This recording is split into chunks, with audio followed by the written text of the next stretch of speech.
drôle là, tous les deux. Bah ouais, on est là, Putain, regarde. merci Marion, c'est Bah, avec plaisir. Qu'une la première fois complicité. qu'on est tous les deux. Ouais, Vraiment, c'était pas horrible. il y avait rien du tout. Yep. Allez, il aime pas quand je le touche, Non. là. Il s'est cassé le coude. Action! Mais vraiment, le personnage n'était pas fait pour moi. Le gars dans mon studio, il s'est fait arrêter. Faire disparaître ce syndrome de l'imposteur. Il se trouve que très rapidement, la police a commencé à nous chercher dans Aubervilliers. On enlève les préjugés, ce n'est pas comme vous l'espérez.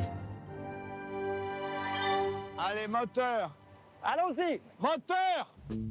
Il y a des duos qui avancent comme une évidence. Pas besoin de grands discours, juste un regard, un rythme, un sens du timing partagé. Jérémy et Boris, c'est ce genre d'alchimie. Une amitié, un terrain de création où l'humour et la complicité s'écrivent à quatre mains. Ils créent des séries comme Petit Déj, Tips, Contre-soirée, des fragments du quotidien qui ressemblent un peu aux nôtres. Ils incarnent leur personnage avec cette distance juste, ce second degré qui fait sourire, même quand ça pique. Leur court-métrage, Henri, sélectionné au Nikon Festival, en est une autre preuve. Leur regard raconte, déforme, révèle. Aujourd'hui, je voulais comprendre ce qui se cache derrière cette mécanique à deux. Comment on choisit son binôme, comment on écrit ensemble sans se marcher dessus, comment on doute, on décide à deux.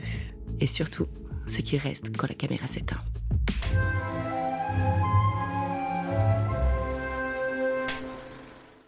Bonjour et bienvenue à tous dans ce tout nouvel épisode de fin de tournage. Ici, on parle à tous les curieux du tournage, aux novices, aux apprentis, aux aguerris. On veut soulever le rideau sur ce milieu aux apparences inaccessibles. Du technicien au réalisateur, rien ne nous échappe, on ne voudrait tout de même pas en perdre une miette. Dans l'épisode d'aujourd'hui, on retrouve Boris et Jérémy pour parler de leur duo et de leur création. Salut les gars, merci Salut. d'être là. Salut. Alors, comment ça va ? Ça va bien, toi Jérôme, tu vas bien? Ça va super bien. J'essaie de pas rire dans le micro, ce sera mieux. Non, ça va, c'est Merci la beaucoup, forme. Marion, de nous recevoir, c'est cool. Il y a du soleil là, Exactement, Deux les jours de beaux soleil. jours. l'énergie.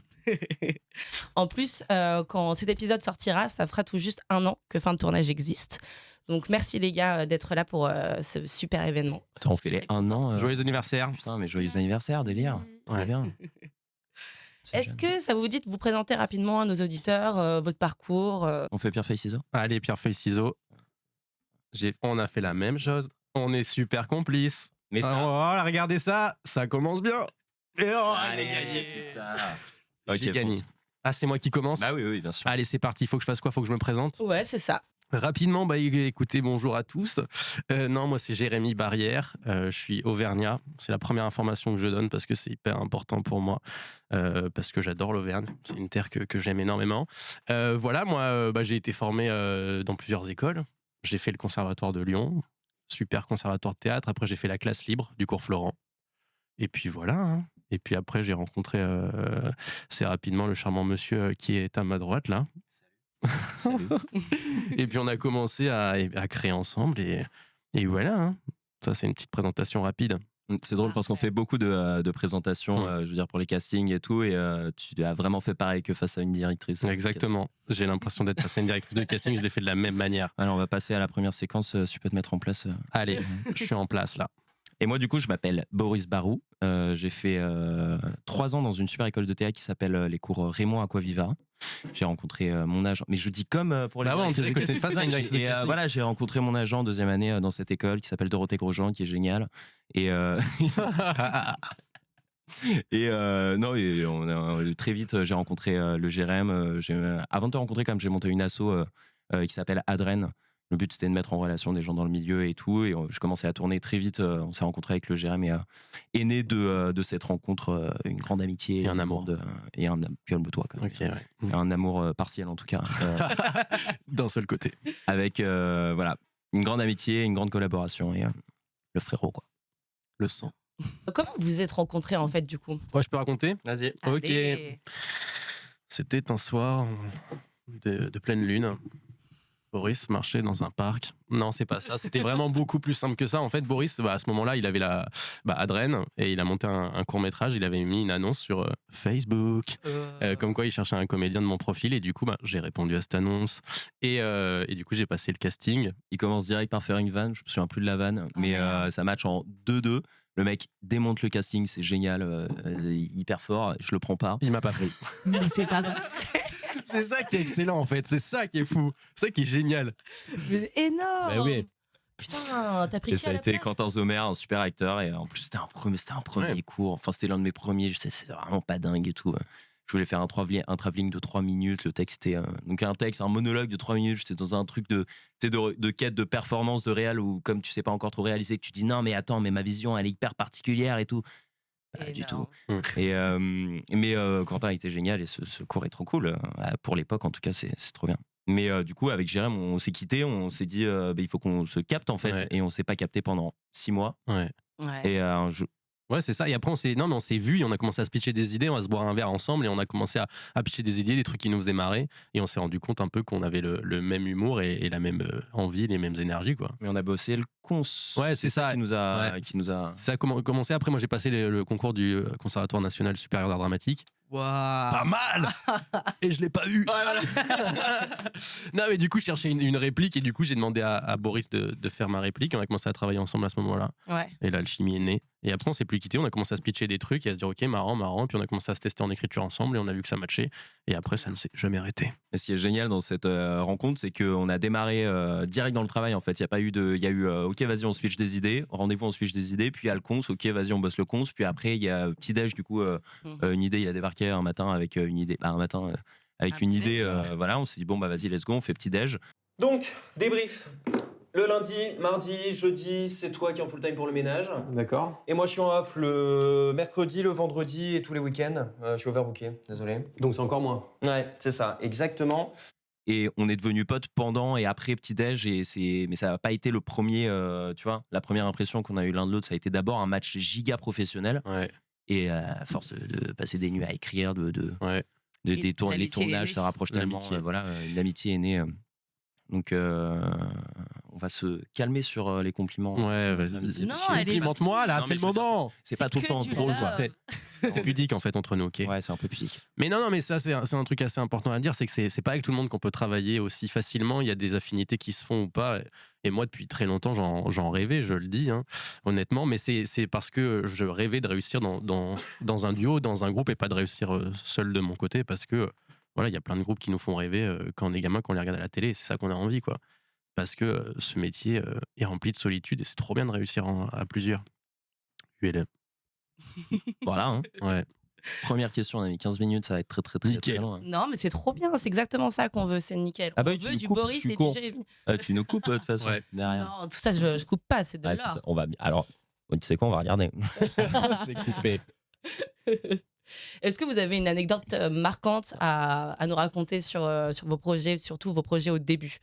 Bah, petit déj, on peut en parler, la bouteille de sucre. Ah oui, non, C'est c'est l'enfant. n'importe quoi. Donc petit déj, c'est un 30 fois 1 minute. Je crois que c'était ça le Ouais. format un peu par saison. Et donc on a fait une première saison ensemble et tout. Et deuxième saison, on s'est dit vas-y, on va mettre les bouchées doubles, on va mettre le budget et tout. Le budget étant une bouteille en sucre à 30 €. Voilà. Évidemment, on n'avait pas l'argent pour en acheter 2, donc avoir un backup au cas où la première ne marche pas, parce qu'il fallait l'éclater sur la tête d'un gars. Et donc on ramène cette bouteille en sucre sur le tournage. C'est l'objet du tournage, quoi, genre valeur extrême. Et c'est un acteur qui s'appelle Fata. comment Fata. Ok, on l'a refait, tu couperas ça. Et c'est un super acteur qui s'appelle Fata. J'ai un gros problème avec les blazes, mais Fata, si tu regardes ça, il s'appelle vraiment Fata. Oui, il s'appelle Fata, c'est Mais, Fata. pour moi, ouais, bref. Et bref, un super acteur qui s'appelle Fata qui devait éclater cette bouteille sur la tête de quelqu'un d'autre. Et en gros, il l'a prise par le goulot et la bouteille, elle a fait. Attends, ça c'est la tête du gars. Yes. La bouteille, elle a fait. Donc il avait toujours le goulot dans les mains, elle s'est détachée. Ouais. Elle a surfé au-dessus de la tête du gars pour aller s'éclater contre un mur. C'est-à-dire que le mec n'a rien eu. Et juste la bouteille. Mais on a des rushs, on a tout, on a le ralenti. Tout, Ouais. La bouteille qui fait.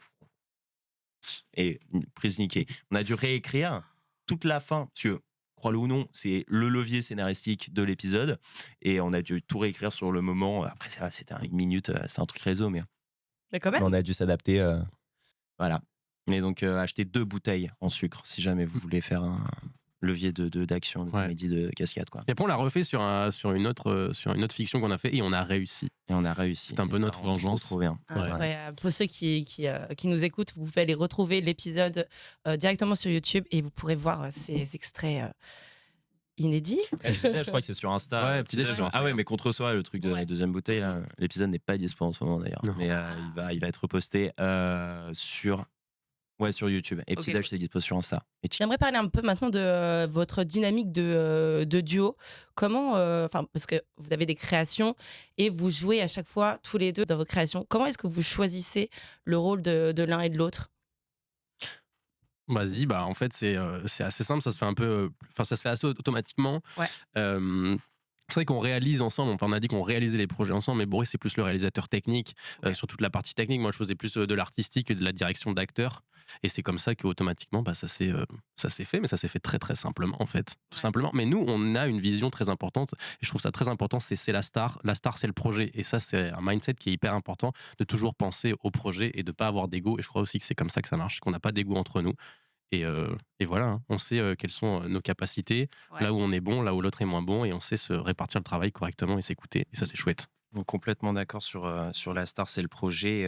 Et ouais, du coup, ça s'est fait naturellement. Et on a eu beaucoup de chance aussi parce qu'on a fait un move en vrai pas si con, c'est qu'on a démarré sur un format donc petit-déj hyper facilement réalisable, qui coûte rien, qui se tourne hyper vite, etc. Et déjà sur des mini-projets, mini-produits avec pas beaucoup d'argent, on a réussi on a installé ça dès le début. Ce rapport, c'est cette répartition des tâches de travail et tout.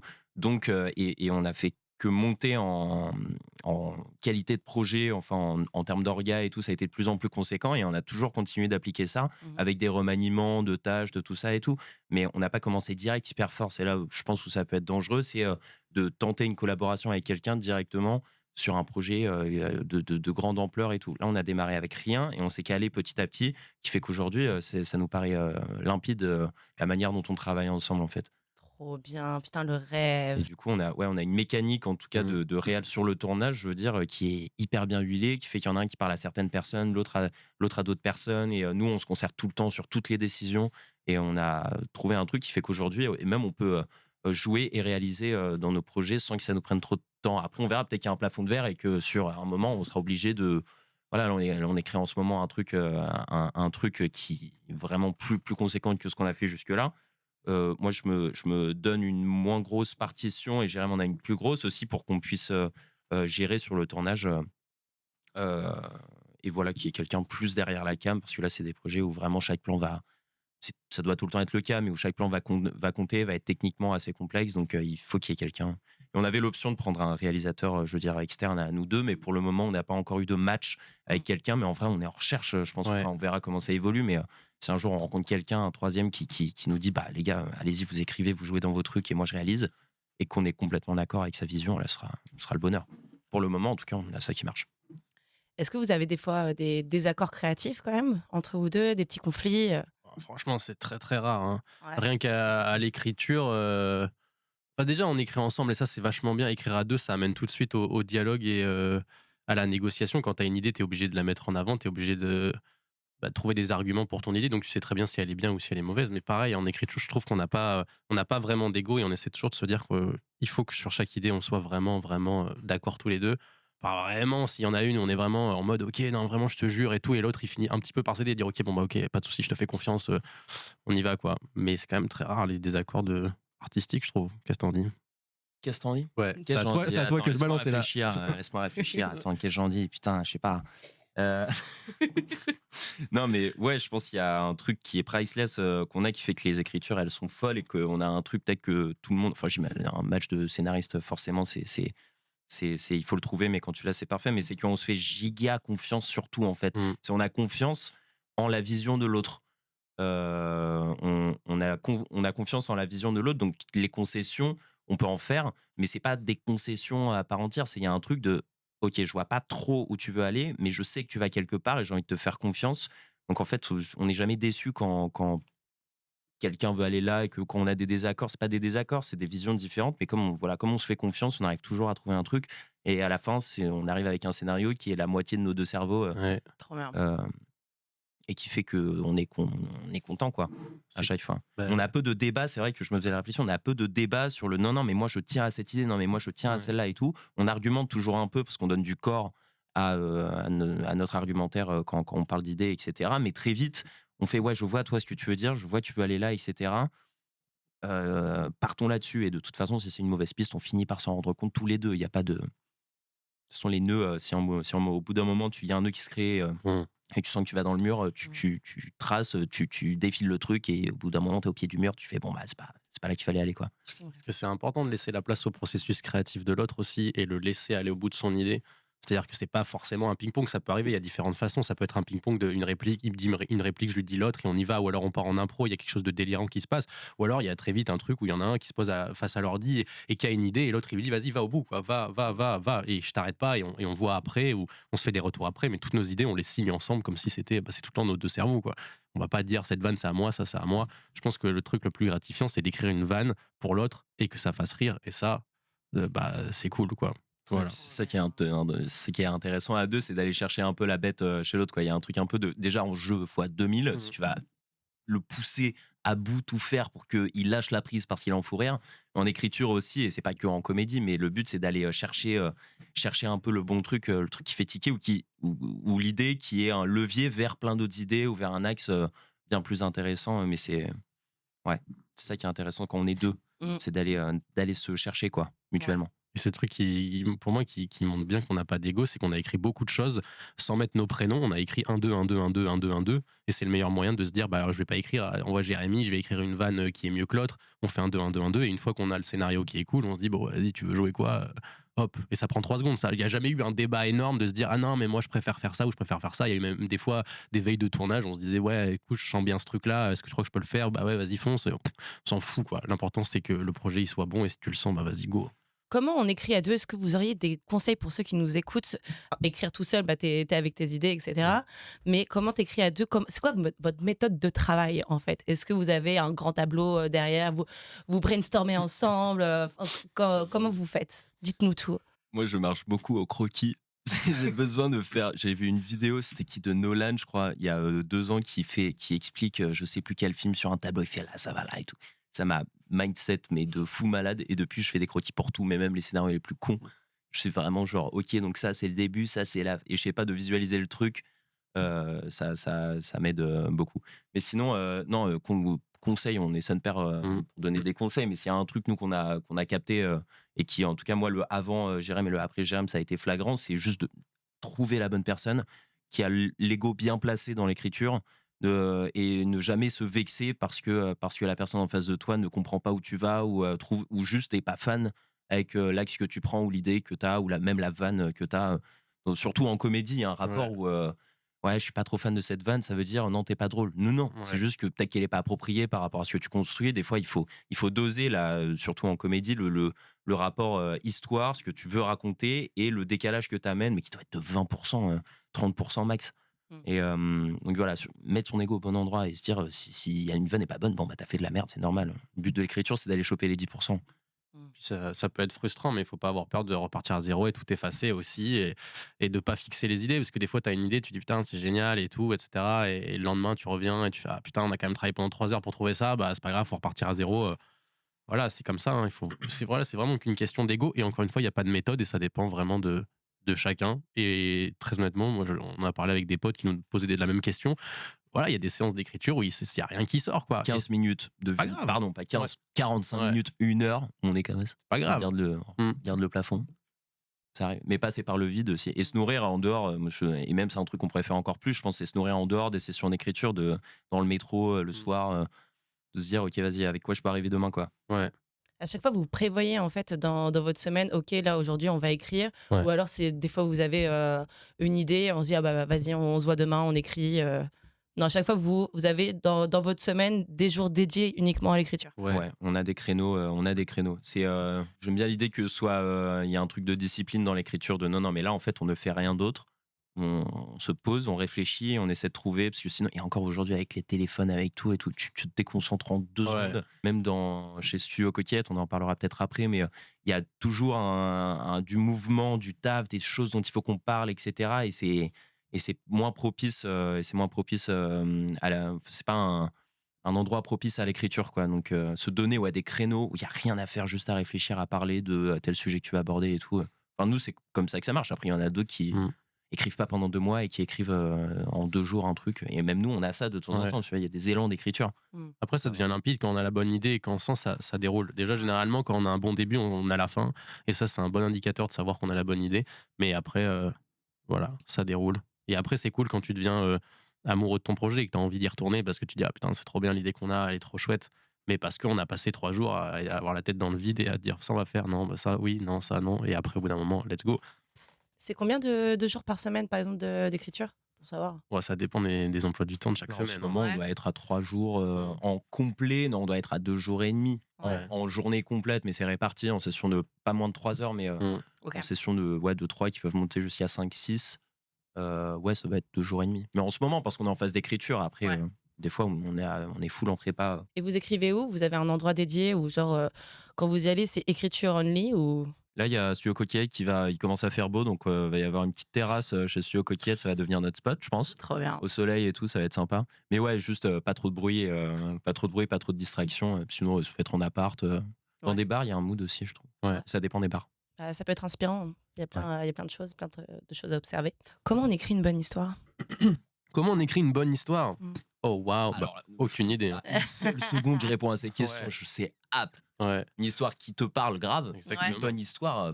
Déjà, trouve le sujet qui te passionne, ouais, et les choses que tu as envie de raconter, c'est tout. Est-ce que vous parlez de choses que vous avez vraiment vécues? Est-ce qu'à chaque fois, c'est souvent dans du vécu? Alors, vous imaginez complètement des choses? Parce que je sais que la plupart des gens aiment bien écrire de choses qu'ils ont vécues. C'est plus facile, quoi. Voilà, pas forcément. Hein. Non, mais franchement, c'est les sauces d'écriture. Tu vois, tout le monde a sa sauce d'écriture. Il y en a qui partent d'eux comme en jeu. Tu vois, il y en a qui partent grave d'eux. Il y en a qui partent du principe que c'est un jeu et que. Moi, j'aime bien l'idée de me reposer sur la curiosité.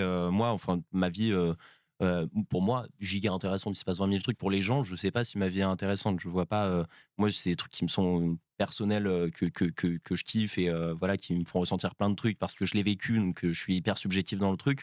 Pour autant, est-ce que ça va intéresser les gens? Je sais pas. Mais par contre, s'intéresser à l'actualité, à ses potes, aux autres, aux gens qu'on croise dans la rue, à tout ça. Mais qui font pas partie de notre vie, tu vois, c'est des trucs qu'on voit chez les gens, chez les autres. Moi, je kiffe partir de ça, tu vois. Trop bien. Donc, et même en jeu, après c'est autre chose, mais ouais, non, moi j'aime pas trop l'idée de ramener de moi dans. On l'a fait une fois pour un Ouais. court métrage, Ouais. Ouais. et en vrai trop bien, tu vois. C'était, mais ça dépend, ça se trouve. Ouais, c'est Dans vrai que- 2 ans, on écrit un film sur un truc qui nous est arrivé. Hein. Après, c'est vrai qu'on l'a fait pour. Ouais, c'était quand même touchant parce qu'on l'a fait pour Henri, la note Nikon qui est sélectionnée dans les 50 finalistes. C'était un sujet qui nous a. Félicitations, les gars. C'est très trop gentil. bien. On est vraiment content. On est vraiment content parce que pour le coup, c'est un sujet qui nous touchait vraiment. On a parlé de l'Alzheimer. Voilà, on cherchait une idée pour le Nikon et c'est vrai que voilà, il y a tout de suite ce sujet qui est apparu parce qu'on a été touchés d'une manière ou d'une autre tous les deux par le sujet. Mhm. Et voilà, ça a été très touchant. Et pour le coup, là, ouais, on y a mis un peu de nous, quoi. Bah ouais, j'ai trouvé ça super original comme façon de traiter le thème imposé qui était le super pouvoir. Du coup, on peut en parler maintenant. Parlons-en grave. Ouais. Comment vous avez constitué votre équipe sur ce projet? Parce que c'est un gros projet, c'est un court-métrage pour le festival, donc il doit y avoir une belle équipe derrière. C'est en appelant les mêmes personnes qu'on appelle depuis 2 ans, parce que c'est notre équipe de fous qui nous suivra jusque je veux pas finir cette phrase, jusqu'à le très très loin, j'espère. Non, c'est les mêmes. On a une relation de confiance avec nos équipes qui est dingue. Eux nous font confiance sur tout ce qu'on écrit et du coup, on a envie de rester avec eux le plus longtemps possible et surtout, on les voit évoluer. Et là, franchement, Trop bien. le niveau sur Henri, je veux dire, techniquement, même en termes d'orga et tout a été hyper fluide, j'ai l'impression que ça a duré 2 secondes. Ouais. Le tournage, ça n'a pas été dur aucunement. Ça a que été du kiff et des masterclass. C'est-à-dire que ce soit l'image en jeu, en orga, en technique, tout. Ils sont incroyables. Sans qu'on a une chance de dingue. Ouais, ça De se bosser ressent avec dans le film, il est magnifique. Combien de jours de tournage pour ça? 2. Ok. 2 parce qu'on avait des acteurs de 10 ans et qu'on voulait Mais prendre oui. le temps pour eux. Donc on aurait pu rentrer tout ça en une journée, mais on s'est dit on prend le temps, on prend tout, une après-midi.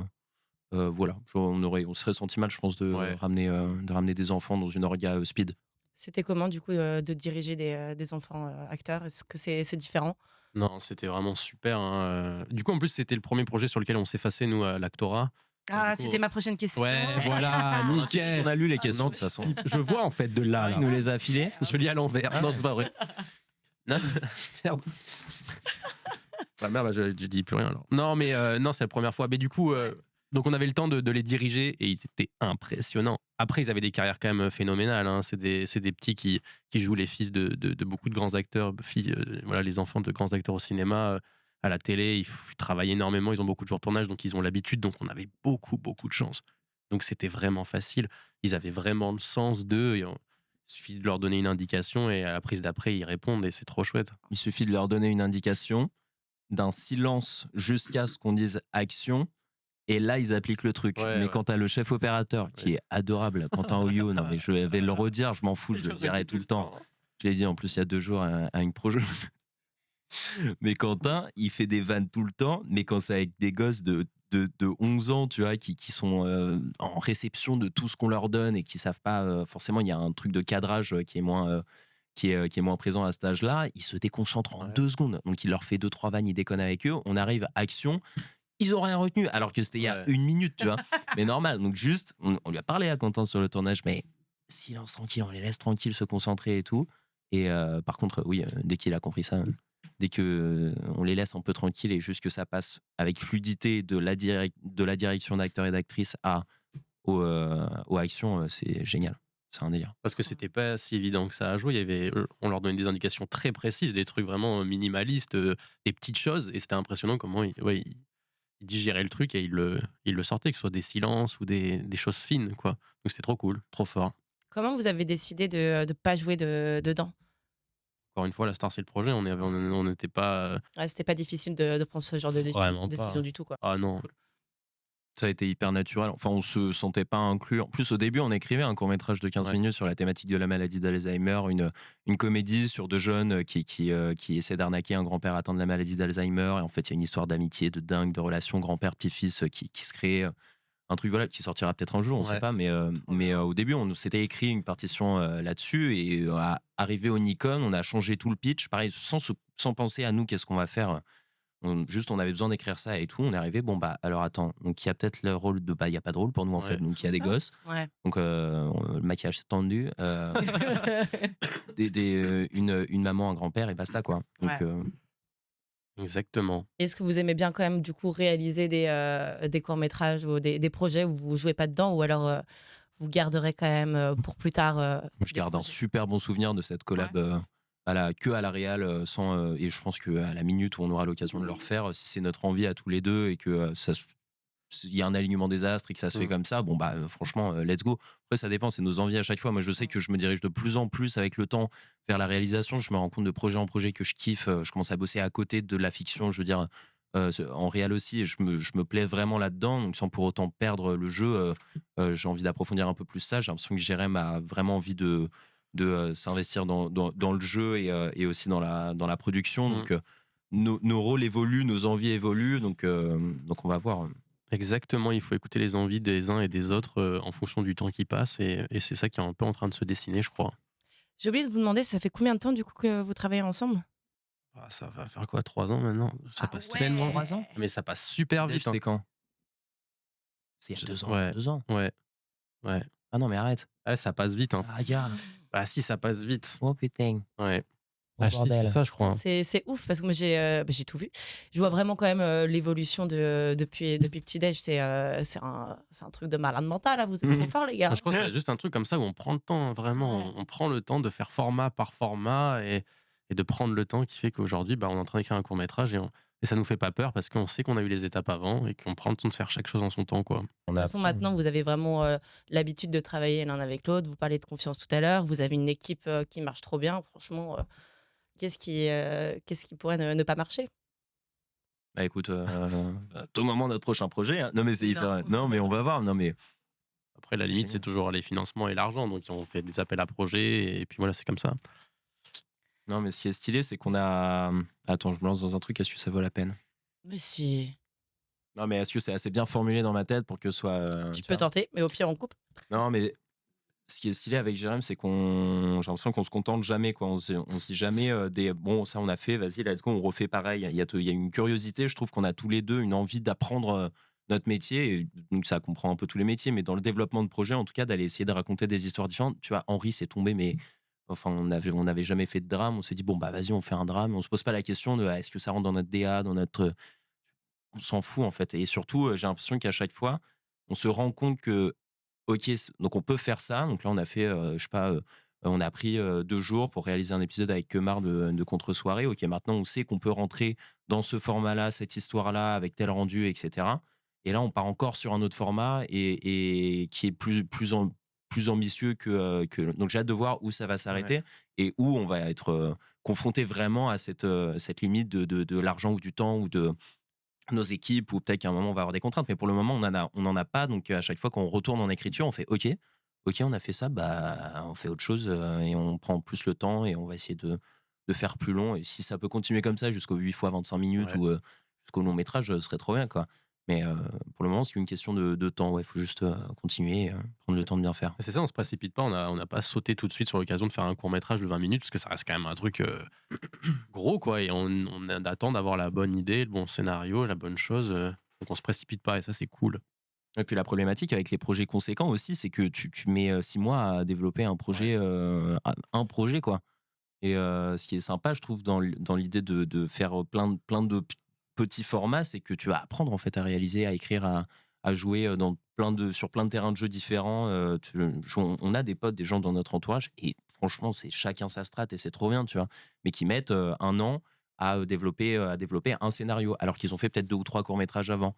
Et je me dis, mais le tournage, ça se bouffe, quoi. Il faut bouffer du tournage et c'est faire toutes les erreurs possibles. Là, j'ai l'impression que c'est ce qu'on est en train de faire. On fait 20 000 erreurs, 20 000 trucs qui vont pas, mais on les a faites. Et l'idée, c'est de pas les refaire derrière, mais à faire beaucoup, je trouve que du coup, on arrive tard au court-métrage. Là, on va développer un court-métrage, on y arrive assez tard pour notre âge, mais on a fait d'autres cours avant, mais là, un court-métrage de 15 minutes, produit, qui part en financement, etc. On y arrive tard, mais on y arrive avec un background quand même assez fort. Et après, oui, c'est une question d'écriture où il faut savoir structurer une histoire, tu vois, sur 15 pages. Mais après, ça se lit, ça se regarde et ça s'apprend, quoi. Je crois que c'est important aussi pour la dynamique, et c'est ce qu'on a fait depuis le début, c'est que, honnêtement, et ça c'est vrai, hein, c'est pas du tout un mensonge, tout ce qu'on a dit ou tout ce qu'on s'est dit en réunion ou quoi, et tous les projets dont on est arrivé, on les a fait. Et ça, c'est le plus important, en fait. On s'est toujours dit, bah ok, si on dit un truc, on le fait. Et voilà, quoi. Parce que ça va trop vite de se dire, ok, on va faire un truc là, énorme et tout, et on le fera jamais. Comment vous avez rencontré le studio Coquillette? Studio Coquillette. Attends. Si, je les ai rencontrés. J'ai rencontré Arthur par Théo Bianchini, qui est un super chef-op, qu'il a, et il voyage tout le temps, je sais pas où il est en ce moment, mais qui m'a présenté, il m'a ramené en acteur sur une pub, et lui était réalisateur sur une pub produite par Studio Coquillette. Du coup, c'est là que j'ai rencontré Arthur et tout. C'est un team de fous malades, on a gardé un super contact. On a continué à parler, à se voir. Moi, on a pris un rendez-vous parce que je voulais apprendre un peu la production et tout. Il a un savoir-faire de dingue. On a juste pris des petits cafés comme ça, à droite à gauche. Puis, je rencontre Jérém et on développe la première saison de Petit Déj.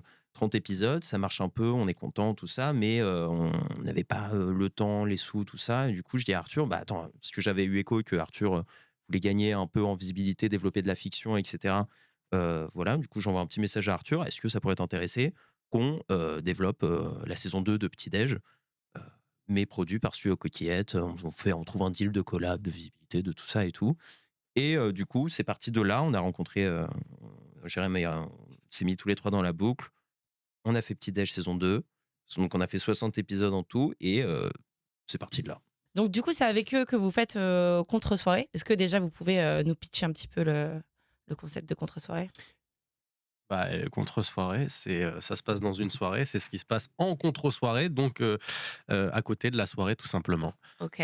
Donc voilà.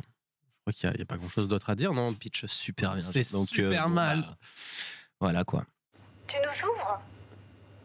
Ouais. Ok, c'est bon, tout est rangé.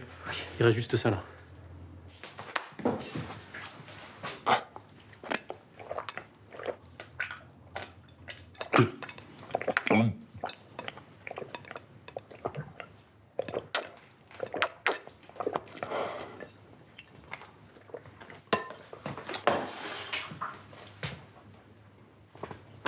C'est bon là. On aurait pu le jeter dans l'évier aussi. Ah merde. C'était bon? Il y a 2 saisons. Moi, je trouve qu'il y a une différence énorme entre la première et la deuxième saison. Comment racontez-nous quoi, comment ça s'est fait, comment vous avez eu les idées, enfin notamment je trouve l'épisode avec Kemar, le tunnel là, l'étalonnage il marche mais du feu de Dieu, c'est incroyable, vraiment, ça m'a scotché. Beaucoup de gens qui vont être touchés par ce que tu dis parce que vraiment on y a passé 2 mois, il y a eu des couilles d'étalot de partout, on savait plus, il y avait parce qu'on voulait que chaque épisode quand même ait une teinte d'épisode assez et une ambiance à elle. Ça se ressent de ouf. Hein. Et ouais, sur le tunnel, non, je crois que le tunnel, à la limite, ça a été le plus chill, mais on a passé beaucoup plus de temps que prévu, un x4 en termes de temps, parce que voilà. Mais ouais, trop cool, merci beaucoup. Et ouais, il y a eu un gap, typiquement un gap entre les 4 premiers épisodes et les 4 autres, parce que entre temps, il y a eu, je crois, 2-3 mois qui sont passés, et que comme on en parlait juste avant avec Jam, quand on a fait un truc, on se dit, ok, comment est-ce qu'on peut optimiser ça? Comment est-ce qu'on peut gagner en rythmique de comédie, techniquement, comment est-ce que ça peut être plus poussé et tout. Ça a été une déterre sur l'épisode du tunnel, en réal, en tout, en ambiance. Et j'espère qu'on se tapera une encore plus grosse déterre sur les prochains. L'écriture, c'est ce qui se passe. Si tout se passe bien, on essaiera d'être plus ambitieux en tout cas. Pas sûr que ma sœur elle ait fait le bon choix. C'est même pas sûr qu'elle ait déjà pris une bonne décision dans sa vie. Et après, je sais ce que tu vas me dire. Tu vas me dire, il faut pas prendre sa sœur comme ça pour une imbécile. Faut pas lui parler comme ça, quoi. Mais bon, elle et moi, on est comme ça, on est comme chat et chat. On se chatouille, on se. Ouais. Je pourrais en parler des heures. On est comme ça, on se chamaille, quoi. C'est. Frère et sœur, chien et chat. Ouais, c'est.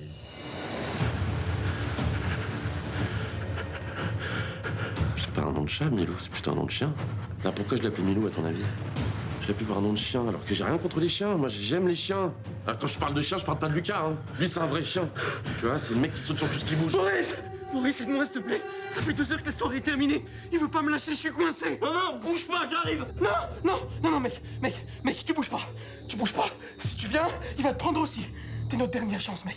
Viens pas, s'il te plaît. Mais arrête, mais qu'est-ce que je peux faire? Je vais trouver un truc, Je sais pas, mec. Fais quelque chose, me sens partir, s'il te plaît, mec. Aide-moi. Ce qui a changé, c'est le format, parce qu'on a fait 3 sessions de contre-soirée. Et à la base, contre-soirée, c'était à destination de. Ouais, la première, mais. Ouais, de Instagram, en fait. Et on tournait du coup en 9/16e directement pour Instagram. Donc aussi, ça limite. On avait un monodécor, et du coup, voilà. Et après, deuxième session, on s'est dit, bah non, on va faire YouTube, on va faire du 16/9e, et c'est pas grave, on va cropper, et on cuttera, et on fera du 9/16e pour Instagram, quitte à ce que les visages soient très, très zoomés. Et après, la troisième, on s'est dit, allez, c'est bon, on s'en fout, plus de limite d'écriture, on fait ce qu'on a envie, on a envie de faire du cinéma, et du coup, c'est pas grave, on fait du 16/9e, et on mettra pour le coup des extraits sur Instagram. Et du coup, c'est ça aussi qui a changé, c'est les envies, et voilà, et notre envie de faire du cinéma. Du coup, on se dit, bon, on lâche un petit peu Instagram, et c'est pas grave, on va faire du cinéma, quoi. Ah, mais vous avez bien fait, hein. Franchement, c'est incroyable. Il y a aussi un épisode, je me souviens plus exactement du nom, mais c'est quand toi tu vois ton ex à la soirée, il y a vraiment un truc de rythme et tout, une chorégraphie un peu que j'ai trouvé hyper. Avec Marine-Arlène. Dans les 4 derniers là, ouais. Celui Baromex. Le Baromex, ouais. Baromex, c'est ça. Baromex. Elle te dit bonjour, elle va passer sa soirée de son côté, et rien. Rien. Enfin, rien jusqu'à la fin de la soirée où elle attend que tout le monde parte pour te torturer, te séquestrer. Coucou, ça va? Ça va et toi? Ouais. Ça va. Salut. Quand je t'aime, il est minuit, midi, un enfer au paradis, n'importe où, mais ensemble. Non mais pourquoi t'as fait ça? Je sais pas, j'ai stressé. Degré 4, tu m'as dit, moi je réagis en conséquence. Oh là. Non. Allez. Pardon? Ah non. Ça va? Ah là oui. Non, ça va. Ça va. Ah ça va. Ouais, ça va. On s'éclate en réal de plus en plus, quoi, en écriture, vraiment de dingue. Après, ça reste en écriture, en tout cas, contre-soirée, ça n'a pas été non plus hyper compliqué, parce que on parle un peu de notre génération, quoi. On parle de choses qu'on voit le vendredi soir en sortant ou le samedi soir. C'est des choses auxquelles on est confronté, qui sont vraiment dans notre environnement de vie. Mais en fait, on trouvait ça hyper intéressant de passer par là avec JRM, déjà pour démarrer, parce que ça reste une arène hyper nourrissante, quoi, et qui nous donne plein de leviers de comédie, de choses à parler. On voulait parler aussi à la génération réseau, donc en parlant de la soirée, voilà. Combien de jours de tournage pour un épisode? Combien de jours d'écriture? Je crois qu'on a mis 4 jours en tout, on a fait une demi-journée. Attends. Il y a eu. Non, 3 jours en tout. Une demi-journée par épisode, sauf pour le tunnel, on a mis une journée et demie. Exactement. Ouais. Ah oui, c'est ça. Et pour l'écriture, généralement, ça prend combien de temps pour Ça peut prendre 2 mois comme 2 jours. Ouais. Ouais, ça C'est dès dépend. qu'on a l'idée, t'en parlais tout à l'heure, dès qu'on a l'idée, on peut passer 2 mois sur une idée et dès qu'on l'a, on défile et en fait ça vient hyper facilement. Bah, le tunnel, par exemple, on l'a écrit en une seule journée. Là, je me souviens, on était dans un bar, je sais pas si tu te souviens. Et il y avait Ouais, le soir et tout, il y a eu cette idée, ça avait découlé, Bah, ça dépend de chaque épisode. Et le baromètre, c'est hyper intéressant parce que le baromètre, c'est un épisode particulier parce qu'il devait être dans la session d'avant normalement et on l'avait mis de côté parce qu'on n'avait pas eu le temps de tourner assez d'épisodes. Donc c'est marrant parce qu'on n'était pas à la même étape de réalisation. Donc si on l'avait réalisé avant, je pense que ça aurait ressemblé à toute autre chose. Mais on l'avait gardé et on s'est dit non, bah, on va le faire dans la prochaine session. Ouais. Du coup, voilà. En quoi le studio Coquillette, ils agissent dans le développement de Ouais, la fiction. exactement, merci, tu m'as aidé. Studio Coquillette, il y a un apport qui est assez. Déjà, je trouve qu'il y a un apport de savoir-faire de la part d'Arthur et de ses équipes qui est assez dingue dans le sens où on est.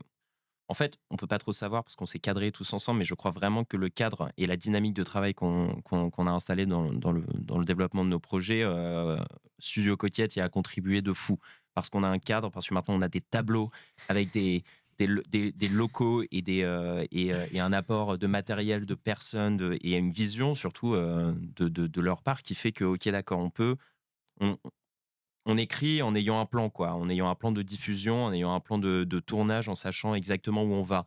On savait déjà où on allait, on avait peut-être moins de biais pour s'en rendre compte que maintenant. Non, mais c'est ça, c'est le cadre. C'est hyper important, le cadre dans la création, parce que en tant qu'artiste, on est obligé de s'imposer notre cadre, parce qu'on peut autant, c'est nous qui gérons notre emploi du temps, et d'avoir Studio Coquillette derrière nous, et leur confiance, ça permet de mettre un cadre à tout ça. Et nous, on s'est un peu imposé des horaires de bureau, entre guillemets. C'est-à-dire que tous les jours, on sait que au minimum de 9h à, je sais pas, 20h, mais minimum, on est à Studio Coquillette et on va travailler. Ça nous met un cadre de travail et ça nous l'impose, donc c'est trop cool. Une saison 3 prévue pour Contre-soirée ou pas? Nope. Nope, c'est fini. Non, c'est fini, on a vu, on a touché le truc. C'est bon, on a manié, on pourrait remanier, on pourrait en parler pendant 8 saisons. Mais ouais, faut avancer. Là, c'est bon. Moi, franchement, j'ai envie de m'intéresser à des sujets peut-être un peu plus curieux que celui-là. C'était très bien, ça arrive au parfait moment, c'était trop cool dans notre... Aussi, en fait, il y a eu plusieurs trucs. Il y a eu l'évolution de notre collaboration avec Jérém. Entre-temps, notre collaboration à tous les deux avec Studio Coquillette et notre évolution en tant que réal, acteur, scénariste, producteur, tout ça, quoi. C'est arrivé au parfait moment parce que ça nous a permis de mettre des projets sur nos envies et trop bien. Maintenant, on va aller voir ailleurs, on va aller faire des trucs... aller palper d'autres thématiques, d'autres problématiques, des choses peut-être s'éloigner un peu de la comédie par moment, aller voir d'autres genres. Il y a trop de choses à faire en fait. On s'enfermerait, je pense, si on restait là-dessus.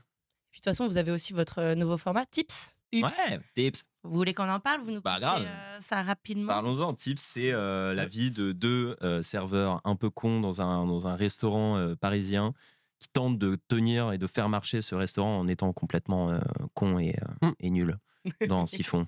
Exactement. Et ils prennent le mot service beaucoup trop à cœur, quoi. En fait, on était un peu nostalgique de l'époque petit-déj où c'était simple, où ça allait vite, où on développait vite des trucs et on avait cette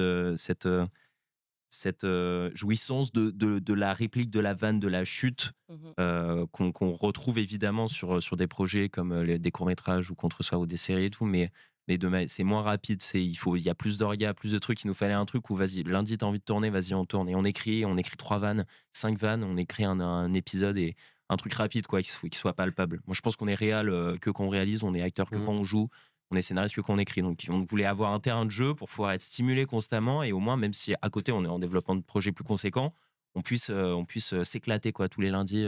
On a un super resto qui nous fait trop confiance, qui s'appelle Fago. Passage du Big up. Passage Geoffroy Didelot, c'est juste à côté du un resto de fou malade. Ouais. C'est un super resto expérimental. Ils changent de chef tous les combien? 3 mois? Tous les mois, je crois. Ouais. Tous les 3 mois. Je sais pas. Mais du coup, à chaque fois, la carte change et c'est trop cool. Des fois, c'est bon, des fois, c'est pas bon. Ça dépend des chefs. Non, c'est tout le temps très bon. Et ils ferment en fait tous les lundis. Ils vous filent. Ouais, ils sont fermés le lundi, nous filent les locaux. Il faut confiance de fou, c'est dingue. Gratuitement? On casse des chaises, on fait. Ouais, gratuitement. Non, ils nous donnent. Enfin, Nico, le patron, il nous donne les clés le lundi et il nous laisse le lieu. C'est super sympa. Putain, c'est trop bien. Incroyable. Tout à l'heure, Boris, tu parlais du fait que ça te crée un truc stimulant. Vous tournez tous les lundis, etc. C'est pour ça qu'en fait, vous avez décidé de le faire uniquement en 9-16 et sur les réseaux. De toute façon, après, il y a la réalité de où tu diffuses ton truc et tout. Tu vois, genre là, c'est des épisodes d'1 minute 30. 1 minute 30 sur YouTube serait pas. On pourrait écrire plus long, mais on a déjà d'autres projets pour des. Enfin, on a des projets plus longs pour YouTube, pour tout ça. On trouve notre. On se contente, ça nous va très bien d'avoir des projets comme ça. Mais ouais, il nous fallait un projet plus court et tout. Et je trouve aussi que c'est intéressant de se prêter à l'exercice du vertical, d'aller penser des plans en 9/16e aussi. Ça peut être intéressant. C'est-à-dire, c'est pas foutu du tout de la même manière. Il y en a beaucoup qui sont contre, qui se disent non, mais à un moment, le cinéma, c'est comme ça, c'est en 9/16e, enfin, c'est en 16/9e. Avec un scope, pas forcément en fait. Là, aujourd'hui, l'industrie, elle évolue. Il y a aussi le terrain des réseaux sociaux qui est un terrain chargé énormément, avec beaucoup de diversité de contenu. Et pourquoi pas en fait se dire, bon, on va essayer de ramener l'exigence de la fiction sur les réseaux sociaux aussi, en pensant un cadre en 9/16e comme on aborderait un cadre en 16/9e, quoi. Où est-ce que vous trouvez l'inspiration pour ces épisodes? Est-ce qu'il y a des choses où c'est un peu du vécu ou... Même pas. Ça dépend. Hein, je sais pas, on parle avec. Vas-y. Non, mais ça dépend. La dernière fois, ça dépend. On peut aussi aller écrire dans des restos, c'est cool. Ça, pour le coup, c'est hyper inspirant. On l'a fait une fois et c'est chouette. Mais sinon, non. Hein. C'est l'imaginaire. Ouais, puis on a bossé un peu. Enfin, moi, j'ai bossé un peu dans l'événementiel. Enfin, même pas mal. Ouais, j'ai bossé dans l'événementiel. C'est pas du tout de la restauration. Si, j'ai bossé en resto aussi un peu. Enfin, on a des vagues notions. Mais surtout, c'est un truc qu'on veut pas non plus pas se foutre de la gueule, mais il faut qu'on soit. Vous tournez en ridicule quand même. Ouais, non, nous on peut se tourner en ridicule, mais il faut pas non plus dégrader le métier en lui-même qui est génial. Et voilà, donc du coup, il faut avoir des connaissances, etc. Je pense que d'avoir travaillé un peu dans l'événementiel en serveur et tout, je vois à peu près le truc, mais il faut pas se foutre de la gueule des sujets qu'on aborde non plus, quoi. Ah non, pas du tout. Après, c'est eux qui sont cons. Hein. Ouais, non, clairement. C'est surtout que c'est un cadre facile pour faire venir plein de choses de l'extérieur. Donc ça, c'était cool. C'est ça qu'on a aimé dans ce concept-là, c'est que nous, on aime bien les cadres et du coup, on pouvait faire venir plein de situations dans un restaurant. C'est un milieu hyper social. Tu peux faire venir des dates, comme des entretiens d'embauche, comme il se passe plein de choses dans les restaurants. C'est quoi le projet que vous rêveriez de faire ensemble si vous aviez un budget illimité? Ah, ça fait du bruit. Non. Un budget On n'a jamais réfléchi à ça. Ouais. Ah. Du coup, on va y réfléchir maintenant, dans 15 minutes. On arrive. Non, mais je pense que le format série, hein, une super série, c'est quoi, 8 fois 25? Ouais, dans un premier temps. Après, on fait un truc un peu plus conséquent. Ouais. Non, je sais pas si notre premier projet vraiment lourd sera un film. Ouais. Parce que la structure la structure de la série, je veux dire, en termes de scénario, est fascinante et il y a trop de choses à raconter. Tu peux développer des arches. Enfin, je veux dire, tu peux mettre 20 000 couches là où dans un long métrage c'est un peu plus complexe. Donc déjà, ce sera une série. Je suis à peu près sûr de ça, moi. Non, une série d'action, de comédie avec un fond social serait sympa. Je sais pas quoi encore, mais nous on écrit un court métrage qui, on l'espère, deviendra une série derrière. Le pitch est dingue. Vous voulez nous en parler ou c'est top? Non, on n'en parlera pas. On n'en parlera pas. Mais non, mais déjà, on va réaliser le court-métrage et il sortira. Et si jamais on a l'occasion d'en faire une série, ça serait dingue parce que c'est un endroit de comédie assez cool. Est-ce que vous avez des petites anecdotes sympas à nous partager, des galères de tournage, donnez-nous du crousty. Du crousty. Vas-y. Alors, ok, on te donne 3. Il y en a une qui est vraie, les 2 autres qui sont fausses. Alors. Moi, j'en ai une quand j'avais commencé à être du coup acteur et je passais des castings. Et en fait, j'ai commencé par aller passer des castings dans le sud parce que j'habitais à Lyon. Et du coup, je mentais à tout le monde. C'est un truc qu'on fait, ça. Tout le monde dit ouais, mais il me faut un comédien qui soit logeable à Lyon, à Marseille. Et tu dis ouais, mais moi, je suis logeable partout. Je disais que mon père était auto-entrepreneur. Il avait des appartements partout dans toute la France et que j'étais logeable partout. Et du coup, ça me permettait de devenir un acteur de région. Donc, j'étais l'acteur de toutes les régions de la France, quoi. Et j'allais passer un casting dans le sud un jour, à Marseille. Et j'étais au dernier tour, ce qu'on appelle un callback. Donc, on n'est plus que 2. Et j'arrive au casting, j'avais fait de la route, j'avais en voiture et tout. Parce que j'habitais pas du tout à Marseille, pour le coup. Donc, j'avais vraiment fait 4 heures de voiture. Et j'arrive. Et je me souviens, il y avait une baie vitrée. Donc, le réalisateur pouvait me voir et moi, j'attendais à l'extérieur. Et je devais passer le rôle du mec un peu beau gosse, un peu ténébreux dans l'histoire. Et j'étais en mode, t'as bien et tout, ça que je renvoie, je suis beau gosse, ténébreux. Et en fait, le réal, il me voit comme ça arriver par la vitre. Et je me souviens, la directrice de casting, elle vient me voir. Et elle me fait, ouais, Jérémy, il y a le réal qui vient de te voir là par la fenêtre. Et il pense que ce serait mieux que tu passes ce rôle-là. Et elle me tend le texte comme ça en mode, apprends-le, il n'y avait pas grand-chose, dans 10 minutes, tu passes. Il y avait le descriptif du personnage qui était écrit en haut de la feuille et c'était vraiment écrit, c'était le boutonneux de la classe. J'étais en mode, oh waouh, sympa, de ouf, c'est horrible. Tu nous inspires plus ça, Jérémy. C'est exactement ça. Et c'était horrible, je me souviens, je suis arrivé au casting et tout, j'avais tellement le seum. Genre, j'avais des larmes aux yeux et tout. Il me dit, mais c'est pas ça le rôle et tout, faut pas pleurer et tout. Et voilà, j'ai bien eu mon seum. C'était très marrant. Mais ça, c'est trop bien, les anecdotes de débutant, enfin de début quand tu commences et que t'as beaucoup trop d'énergie. Pareil, tu commences par le plus difficile dans ce milieu, tu commences par dire une seule phrase, t'as rien à défendre. Pareil, j'étais sur un tournage et j'avais une seule phrase. C'était dans une classe et il y avait un élève qui avait vomi et je devais juste aller voir le prof de sport. On était en cours de sport et je devais dire monsieur, quoi. Je devais juste dire ça, quoi. Je me suis dit, c'est ma phrase. It's time, c'est le moment pour moi. Action, j'arrive et j'en rajoute, mais j'en fais des caisses. Monsieur, s'il vous plaît, venez là, c'est hyper urgent, il faut arriver, vraiment, venez. Et le réalisateur, il est venu me voir. Il m'a dit vraiment, Jérémy, voilà, reste sur le texte. Reste sur le texte, on reste vraiment sur le texte. Beaucoup trop d'investissement.